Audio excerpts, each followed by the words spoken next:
21-year-old Heather Ann Wilms lived in an apartment in Leon Valley, Texas in 2005. On February 22nd, Heather's friends got concerned when they could not reach her. The friends entered her apartment through a sliding glass door, and everyone's worst fears were realized as they found Heather's body in her bedroom. Heather's hands had been severed, her clothes were burned in an apparent effort to conceal evidence. It was also determined that she had been assaulted.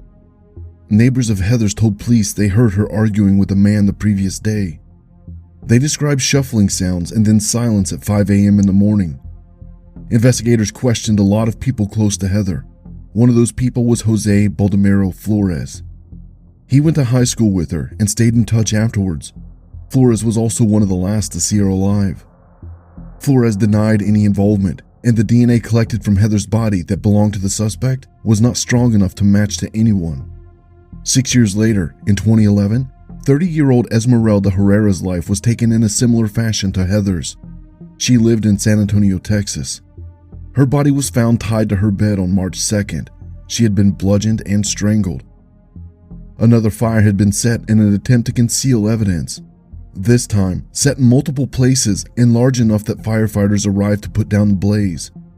A month after Esmerelda's life was taken, Jose Flores was arrested in connection with her case.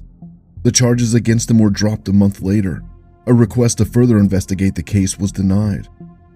In 2015, then District Attorney Nico LaHood decided to take another look. Then, in December 2016, Flores was again arrested. This time he was charged with taking the lives of Heather and Esmerelda. DNA linked him to both cases. According to San Antonio officials, the pandemic slowed down the pace of court proceedings considerably. In early 2022, District Judge Melissa Skinner decided that all sides had waited long enough. But then, on the eve of jury selection for the trial, Flores took responsibility. The 41-year-old Flores was then sentenced to 3 separate life sentences. Heather's mother, Donna Ellis, had this to say during a victim impact statement read during the sentencing. "Every fiber of my being wants you to suffer and live in fear just as my Heather did, just as Esmerelda did. Today, I take back my life. I forgive you." Esmerelda's family had a victim advocate read a letter to Flores. The letter reportedly wished him pain and suffering.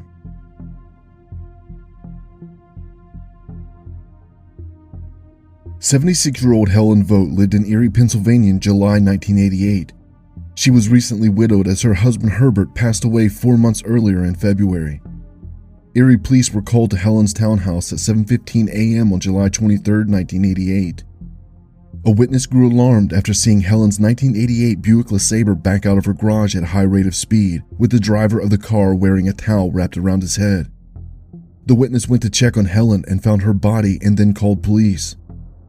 Helen was stabbed with 2 kitchen knives and a 2-pronged fork. An autopsy determined that she had suffered more than 50 stab wounds to her hands, face, neck, chest, and back. A witness who lived next door told police that she heard muffled sounds consistent with screaming, coming from Helen's townhouse at about 10:30 p.m. the previous evening. The witness also said she heard noises of furniture moving, as well as people going up and down the stairs. Investigators described the house as ransacked. Dresser drawers were pulled open and items were thrown about the townhouse. Helen was known to keep money, bonds, and personal paperwork in a briefcase at her home, but when detectives opened it, the briefcase was empty. Other items missing included credit cards, a white purse, a watch, and Helen's diamond ring that she never took off. Detectives found no sign of forced entry. They did, however, find blood on a washcloth in Helen's shower. There was also blood taken from Helen's kitchen sink. It did not belong to her, so police theorized that the suspect accidentally cut himself during the attack. On August 21, 1988, about a month after Helen's life was taken, her car was found in Dayton, Ohio. It was located in a parking garage next to a Greyhound bus station. Investigators also found that 3 days before Helen lost her life, she met with her lawyers and changed her will. She left half her estate to her daughter Bonnie. The other half was to be split between her 2 grandchildren, Bethany and Jeremy. Investigators got a search warrant to obtain samples of blood, saliva, hair, and complete handprints from Helen's family members to be compared to the blood found at the crime scene. It was submitted into the Pennsylvania State Police Crime Lab in 1990, but results were inconclusive as DNA was not advanced enough. In 2022, the DNA was again entered into the crime lab. This time, it confirmed that Helen's grandson, Jeremy Brock, was responsible. He was 21 years old back in 1988. In July of 2022, 55-year-old Jeremy C. Brock was arrested at his home in Austin, Texas. He is currently at Travis County Jail in Austin and will be taken to Erie County, Pennsylvania soon.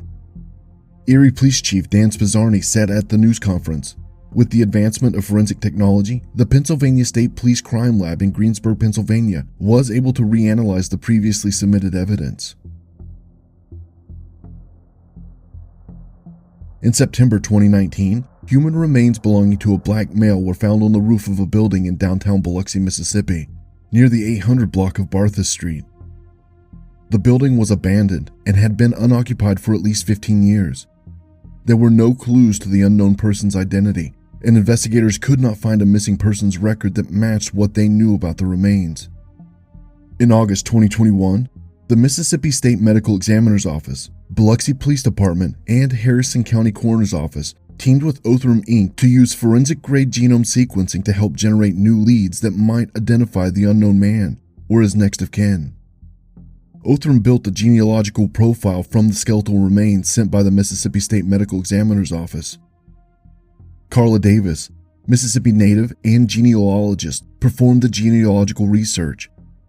Investigative leads were passed back to law enforcement, and an additional investigation by Biloxi investigators confirmed that the identity of the unknown man found on the roof was Gary Lee White from Jackson, Mississippi.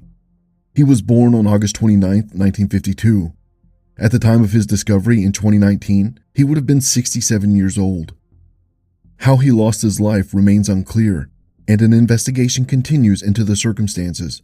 But for his family, it brings great relief that the "what happened to him" part of the case is now solved.